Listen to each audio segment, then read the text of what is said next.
تعال اراويك المستشفيات بالمانيا ضيم اسود. طبعا هاي المستشفى احسها صغيره طبعا هذا، ولونها كأنه شيش كباب. شوف اول ما تدخل محضري لك حلويات، خاف بايج كذا تاكل. قبل لا تدخل طبعا الماسك اجباري جوا.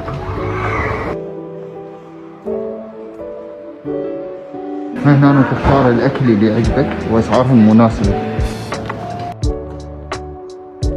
اهم نقطة راح تسألني ايش قد التكاليف، ايش قد تاخذ هالمستشفى، التحاليل، العملية كذا، ايش قد تاخذ فلوس. هسه راح اجاوبكم على هذا السؤال.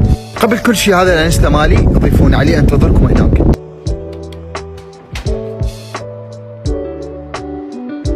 المستشفى ما راح تاخذ منك ولا فلس لان انت عندك تامين صحي، وحتى لو ان كان ما عندك تامين صحي هم هذا مدفوع. اذا شيء خطر وكذا واجباري لازم تدخل المستشفى راح يتامن لك كل شيء، حتى التاكسي يجيك الباب البيت ياخذك يوديك ويرجعك ببلاش.